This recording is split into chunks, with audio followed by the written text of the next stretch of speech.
Hello दोस्तों, नमस्कार। आप सभी का स्वागत है आपके अपने यूट्यूब चैनल रवि सैलानी पर। जैसे कि आप जानते हैं कि मैंने आपको कल जो पढ़ाया था वो पढ़ाया था मैंने आपको क्या परीक्षा वाणी प्लस बीएस नेगी का जो कलेक्शन था वो था आपका कौन सा, उत्तराखंड के प्रमुख व्यक्तित्व। और आज जो हम पढ़ेंगे वो मैंने कहा था आपको हिंदी वर्णमाला में मैंने आपको दो पार्ट में हिंदी वर्णमाला बांट दी, एक स्वर में बांट दी, एक व्यंजन में बांट दी। तो आज हम इसमें जो विविध जो इंपॉर्टेंट फैक्ट होते हैं किसके हिंदी वर्णमाला के तीन पार्ट में इसको क्या कर देंगे, कंप्लीट कर देंगे। और इसी के साथ थोड़ा सा एक वर्तनी वाला है जो उसके ऊपर भी क्या करेंगे, चर्चा करेंगे।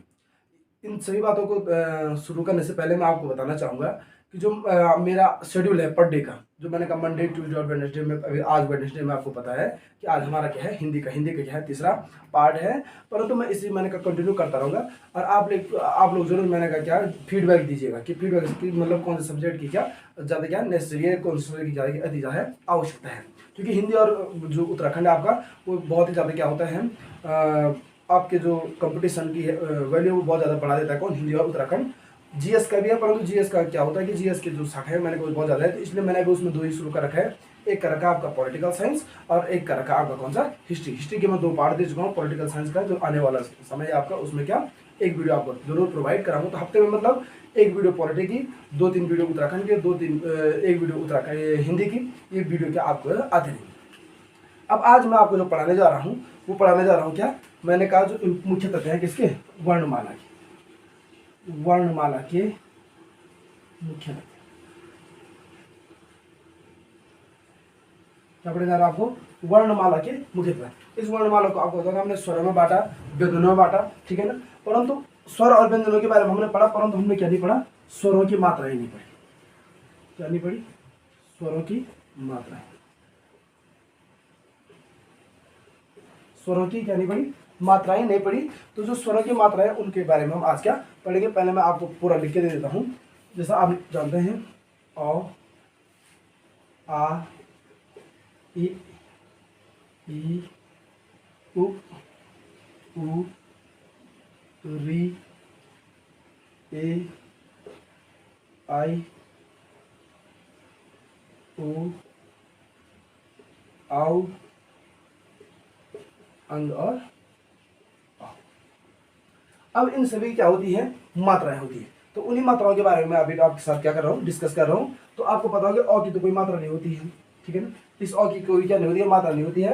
क्योंकि आपको पता है ये वर्णों से मिलकर जो आपका क्या व्यंजन होते हैं, व्यंजनों में क्या करता है, सहायता करता है। कौन, क्योंकि व्यंजन की परिभाषा ये होती है कि क्या किसकी सहायता से, स्वरों की सहायता से बोला जाता है कौन, आपका व्यंजन। तो जैसा अब मैंने कहा क, तो क में क्या है, ओ का उच्चारण होता है। प में क्या होता है, ओ का उच्चारण होता है। परंतु आ की मात्रा आप सभी लोग जानते हैं बखूबी, आ की मात्रा ये लगी है आपकी, ये बात, ये किसकी मात्रा है आपकी, किसकी मात्रा हो जाएगी, आ की क्या हो जाएगी, मात्रा हो जाएगी।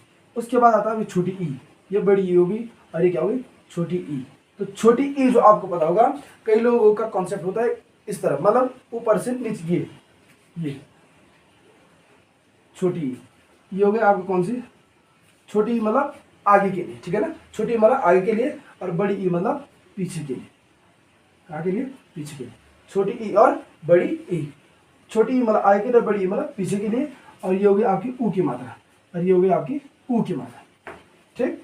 उसके बाद होगी आपकी री की मात्रा, किसकी मात्रा, री की मात्रा, किसकी मात्रा, री की मात्रा। ऊ मैंने कही आगे के लिए, जैसे लीजिए, ठीक है ना। और बड़ी ई में जैसे क्या, लीजिए में ली, जी लीजिए में आगे के लिए मैंने जो लीजिए लिखा है, जी में आपको पता है छोटी ली में क्या, बड़ी की क्या मात्रा है। अब यहाँ पर सबसे बड़ा कॉन्सेप्ट होता है ए, लिखने में तो ये है, परंतु इसकी मात्रा होती है एक। इसके ऊपर में लिखने में ऐसा नहीं होता, जो आपके बोलने उच्चारण में और लिखने में आप देख सकते हैं जो मात्रा होती है इसकी एक है। और आई में यहाँ पर सिंगल मात्रा दिखा रहा है, लिखने में ऐसा, परंतु होती कितनी मात्रा, इसमें दो मात्रा होती है। फिर आपका है ओ, सिंगल, आओ, डबल, ठीक। ओ और आओ क्या होता है आपका, डबल, ठीक है ना। ओ और आओ, ठीक। अब आपको पता होगा इस अंग का प्रयोग, इसको कहते हैं क्या, अनुस्वार। और ये हो गया आपका क्या, अह, ठीक है ना। अंग और अह, क्या, अंग और अह। आपने देखा होगा ऐसे अगर कोई भी अक्षर लिख देता हूं मैं, तो उसमें आप क्या लगा सकते हैं, मात्रा लगा सकते हैं। तो ये आपकी स्वरों की मात्राएं थी, अ, आ, ई, उ, री, ए, आई, ओ, औ, अंग और अह। इन स्वरों की क्या थी, मात्राएं थी। अगर मैं अंग और इस दोनों को हटा दूं, इन दोनों को हटा दूं, तो फिर भी क्या, इतनी मात्राएं आपकी क्या होती है, स्वरों की क्या होती है, मात्राएं होती है, ठीक। परंतु हमको पता है, हमने स्वर तो पढ़े थे, परंतु उनका अच्छे तरीके से उस दिन क्या नहीं हुआ था, वर्गीकरण नहीं हो पाया था। क्या नहीं हो पाया था? वर्गीकरण नहीं हो पाया था। और आज हम थोड़ा क्या स्वरों का क्या करेंगे, वर्गीकरण करेंगे। क्या करेंगे? स्वरों का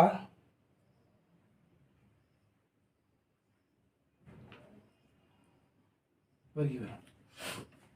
क्या करेंगे? स्वरों का क्या करेंगे? वर्गीकरण करेंगे। ठीक है ना। अब जैसा आप जानते हैं, मैंने लिखा क्या? ओ, आ। ठीक। अच्छा, मैंने लिखा ओ, आ, ई, उ, उ। क्या लिखा मैंने?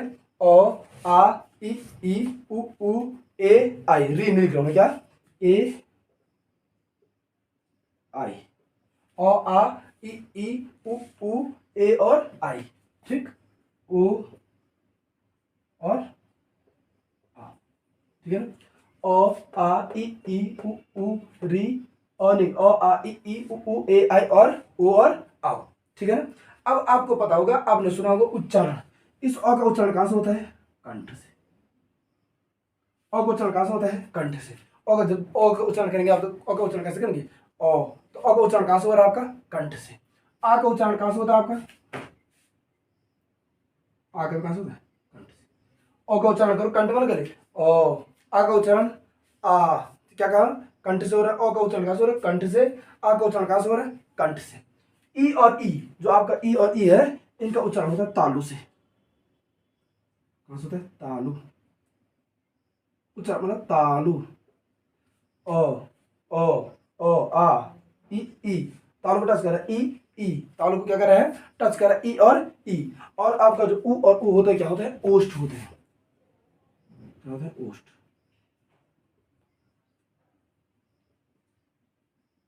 उ और उ और उ, उ और उ और उ। और का क्या? और आ का देख लिया आपने कंठ, ई और ई का देख लिया आपने तालु, उ और उ का देख लिया आपने क्या? ओष्ठ। और ए और आई होता है आपका कंठ और तालु। ये दोनों क्या होते हैं? ये होता है कंठ धन तालु। ठीक है ना। कंठ धन तालु। ठीक है ना। इनका कहते हैं कंठ धन तालु। और इनको कहते हैं, इन दोनों को कहते हैं क्या? कंठोष्ठ। कंठ प्लस ओष्ठ। क्या हो गए तुम्हारे? कंठोष्ठ। कंठ प्लस ओष्ठ क्या हो गए तुम्हारे? कंठोष्ठ। कंठ प्लस ओष्ठ क्या हो गए तुम्हारे? कंठोष्ठ। किसके आधार पर? उच्चारण के आधार। किसके आधार पर? उच्चारण के आधार। ओ, आ, ई, उ, ए, आई, ओ और औ। तो मैंने कंठ कंठ तालु तालु, उ आपका ओष्ठ हो गया, ए आई हो गया कंठ प्लस तालु, और ओ और औ हो गया आपके कंठोष्ठ। क्या हो गया? कंठोष्ठ। ठीक है ना। अब आपको पता होगा, जब हम इनका उच्चारण करते हैं, तो आपने सुना होगा क्या? ह्रस्व स्वर, दीर्घ स्वर, ह्रस्व स्वर, दीर्घ स्वर। तो अ आपका क्या हो गया? अ हो गया आपका ह्रस्व स्वर। अ क्या हो गया? ह्रस्व। आ क्या हो गया आपका? दीर्घ। ई क्या हो गया आपका? ह्रस्व। और ई क्या हो गया आपका? दीर्घ। ठीक। ह्रस्व स्वर, दीर्घ स्वर। क्या? ह्रस्व, दीर्घ, ह्रस्व, दीर्घ। ठीक है ना। उ और उ क्या हो गया आपके? उ और उ हो गया आपके क्या? ये हो गया आपका ह्रस्व, और ये क्या हो गया आपका? ह्रस्व, दीर्घ, ह्रस्व और दीर्घ। ठीक है ना। परंतु आपका जो ए और आई है, क्या आपका? क्या कहा मैंने? ए और आई। क्या कहा मैंने? ए और आई। ए और आई आपके क्या हो जाएंगे? तो ए आपका क्या हो जाएगा? दीर्घ। ये भी दीर्घ। ये सभी क्या हो जाएंगे? दीर्घ, दीर्घ। ठीक है ना। दीर्घ और उसके बाद ये भी क्या हो जाएगा आपका? दीर्घ। क्या हो जाएगा? दीर्घ। ये दोनों क्या हो जाएंगे? दीर्घ। क्या हो जाएंगे? दीर्घ हो जाएंगे। ठीक है ना। अब आपने देखा होगा, जो आपका क्या है? ओ, आ, ई, उ, ए, आई, ओ और औ। ह्रस्व, दीर्घ, ह्रस्व, दीर्घ, ह्रस्व और दीर्घ।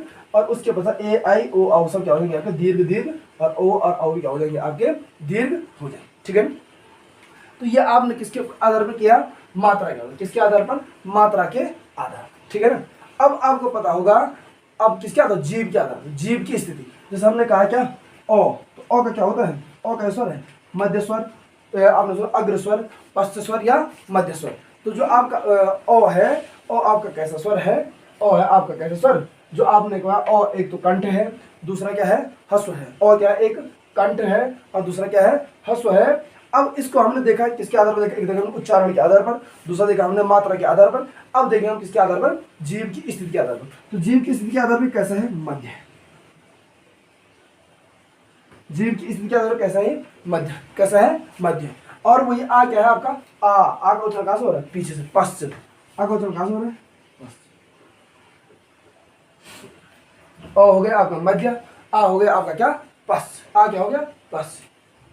अब आपका हस्व और जो दीर्घ है उसके पश्चात आपके जो दो है ई और ई, ये क्या है आपके ई और ई, ये क्या है अग्र, ई और ई, ये क्या है आपके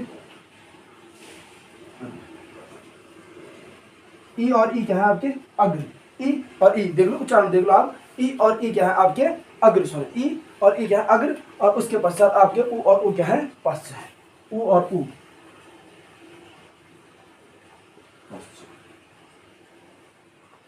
उ और उ क्या है पश्च है, ई और ई आपके अग्र, उ और उ आपके क्या है पश्च है, ठीक है ना। ए आई, अब ए और आई क्या है आपके अग्र, ए और आई क्या है अग्र,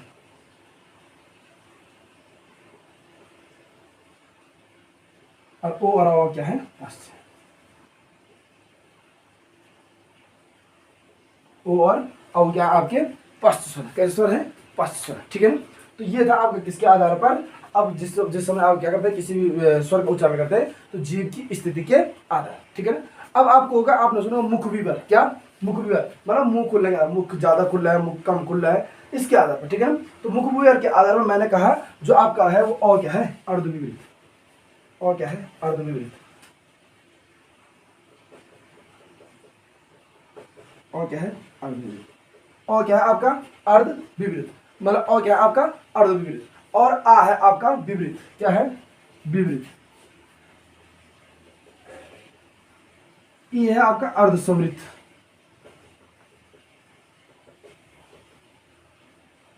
ये आपका क्या अर्धसंवृत, क्योंकि मैंने आपको बता रखा है ओ है आपका क्या विवृत, सॉरी ओ है आपका क्या अर्धविवृत, आ है आपका क्या विवृत, और ई है आपका क्या अर्धसंवृत। अब जो ई है जो बड़ी है वो क्या होता है आपका संवृत, क्या होता है क्या होता है संवृत। ओ हो गया आपका अर्धविवृत, ध्यान से ओ है अर्धविवृत, विवृत, अर्धसंवृत और संवृत। अब आपके बचे हैं कौन उ और उ, तो उ हो गया आपका अर्धसंवृत और एक हो गया कौन संवृत, एक हो गया आपका कौन सा अर्धसंवृत और एक हो गया आपका क्या संवृत। उ और उ क्या हो गया आपके अर्धसंवृत और संवृत। उसके तदपश्चात आपका बचता है ए, तो ए क्या है आपका अर्धविवृत, क्या है अर्धविवृत, ए क्या है आपका अर्धविवृत, और आई हो गया आपका विवृत, क्या हो गया विवृत, ठीक विवृत और अर्धविवृत। अब ओ हो गया अर्धविवृत और ये हो गया आपका क्या विवृत,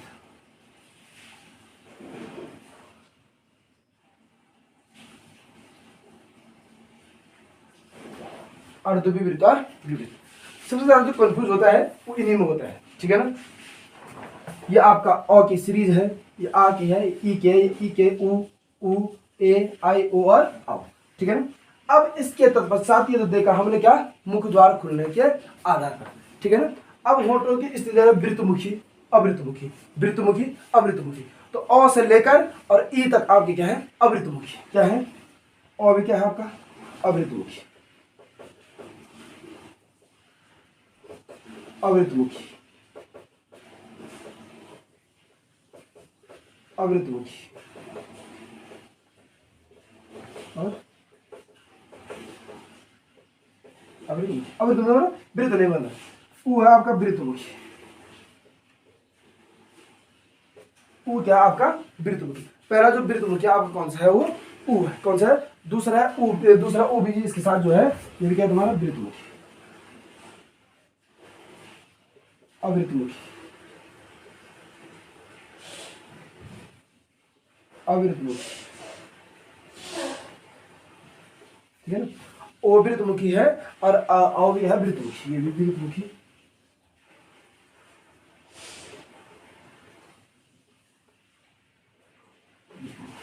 ठीक है ना। तो ये आपकी सीरीज, हमने इसको अलग करके दे रहा हूँ आपको, आप देख सकते हैं अगर ये, ठीक है ना, ये सब अलग अलग सीरीज है इनकी, ये सब क्या है, इनकी अलग अलग क्या है, सीरीज है। तो आप देख सकते हैं क्या, अ आ इ ई उ ऊ ए आई और ओ औ, अ है आपका कंठ, ह्रस्व, मध्य और अर्धवृत्त अवृत्त, आ है आपका कंठ, दीर्घ, पश्च और विवृत और अवृत्त मुखी, ई है आपका तालु, ह्रस्व और अग्र और अर्धसमृद्ध अवृत्त मुखी, ई है आपका तालु, दीर्घ, अग्र और समृद्ध अवृत्त मुखी, उ है आपका ओष्ठ, ह्रस्व, पश्च और अर्धसमृद्ध वृत्तमुखी, उ है आपका ओष्ठ, दीर्घ, पश्च, समृद्ध और वृत्तमुखी, ए है आपका कंठ, कंठ और तालु, दीर्घ, अग्र और अर्धविवृत, अर्धविवृत और अवृतमुखी, आई आपका कंठ, तालु, दीर्घ, अग्र, विवृत और अवृत मुखी, वो है आपका कंठोष्ठ, कंठ प्लस ओष्ठ, दीर्घ, पश्च और अर्धविवृत और वृत्तमुखी, और आपका कंठोष्ठ, दीर्घ, पश्च और वृत्त, विवृत और वृत्त मुखी। तो ये था आपका किसके क्या, स्वरों का क्या क्या हमने वर्गीकरण किया, ठीक है ना दोस्तों। तो आप लोग इसकी बढ़िया से नोट्स बनाएगा अपनी कॉपी में। अब आपने नासिक्या सुने होंगे, क्या, नासिक्या, नासिक्या, क्या सुना होगा आपने, नासिक्या।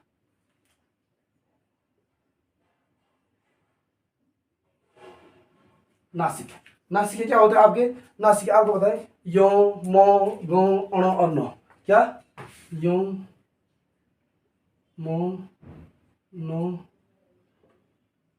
अणो और नो, होते हैं यो, मो, नो, यो, मो, नो, अणो और डो, कहीं भी कहते हैं डो, कहीं भी क्या कहते हैं, नो, कहते हैं कि नहीं कहते, यो, मो, नो, अणो और नो, ये ठीक, यो, मो, यो, यो, मो, डो, गो, अणो और नो, ठीक है ना। अब आपने सुना एक दंतमूल, क्या,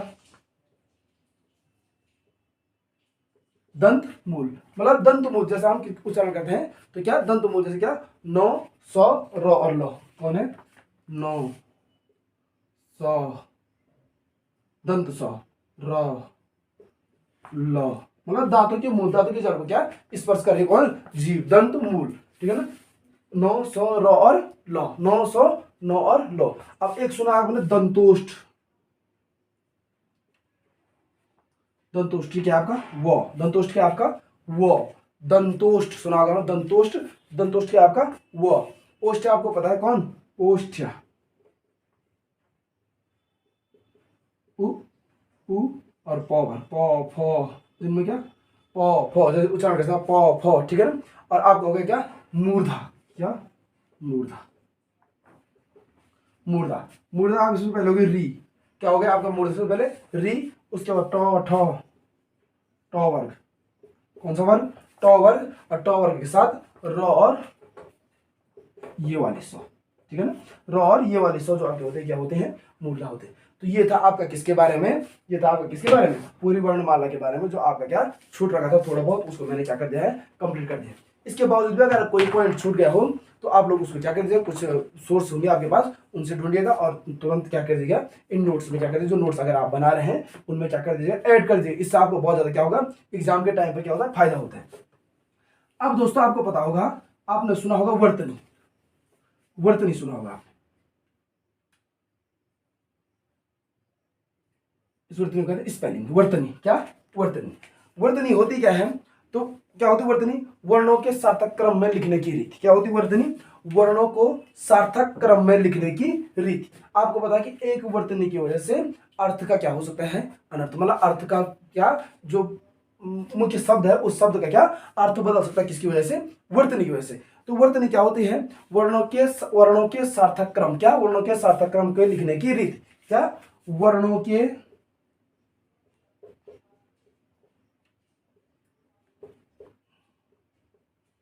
वर्णों के सार्थक क्रम की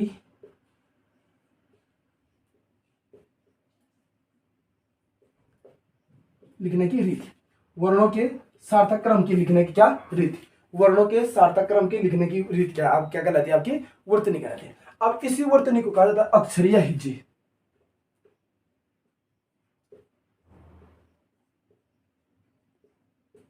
इसी वर्तनी को क्या कहा जाता है, अक्षरीय हिज्जे।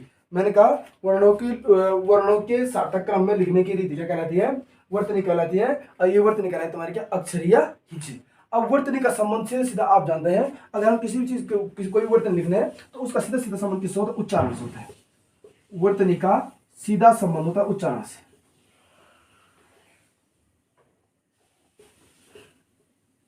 ठीक है ना? वर्तनी का सीधा संबंध किससे होता है? उच्चारण से। वर्तनी का सीधा संबंध किससे होता है? उच्चारण। जैसे मैं उच्चारण करूंगा वैसे क्या लिखेंगे भी। अब मेरे दिमाग का कॉन्सेप्ट अगर माना कि मुझे लिखना है फॉर एग्जांपल के लिए आंशिक, क्या लिखना है? आंशिक। क्या लिखना है? आंशिक। अगर मेरे दिमाग में उच्चारण में इसका उच्चारण करता हूं और इस स्व का प्रयोग करता हूं और मेरे दिमाग पहले से आंशिक इस प्रकार से है, तो सीधी सीधी बात है कि मैं आंशिक ऐसा ही नहीं लिखूंगा। जबकि आंशिक क्या होता है? ये होता है आंशिक सूत्र क्या है? ये यहां पर जो आपके 3 सौ है, तालिब सौ, मूर्धनी सौ और दंत सौ, यहां पर दंत सौ का प्रयोग न करके सौ का प्रयोग किया जाता है, तालिब सौ का प्रयोग किया जाता है। और ऐसा करके हम क्या लिखते हैं? किसके बारे में लिखते हैं? वर्तनी को लिखते हैं। तो वर्तनी का सीधा संबंध उच्चारण से, जैसा आपका उच्चारण है वैसे आप क्या करेंगे? वर्तनी को लिखेंगे। तो इसमें ज्यादा कुछ था नहीं, वर्तनी को इसमें कहा जाता है अक्षरीय हिज्जे। अब एक लास्ट पॉइंट है जो वर्तनी समिति बनी थी आपकी, वो बनी थी 1962 में। वर्तनी समिति क्वेश्चन आ सकता है। वर्तनी समिति कब बनी थी आपकी? 1962 में। तो आज के लिए दोस्तों इतना ही काफी है, क्योंकि वीडियो काफी लेंथी हो सकती है, तो इसलिए मैंने क्या आज इसको जो वर्तनी वाला और थोड़ा सा जो आपका क्या उत्तर किसमें हिंदी वर्णमाला में जो मुख्य फैक्ट थे आपके वो कराए हैं। तो आज के लिए इतना बहुत होता है।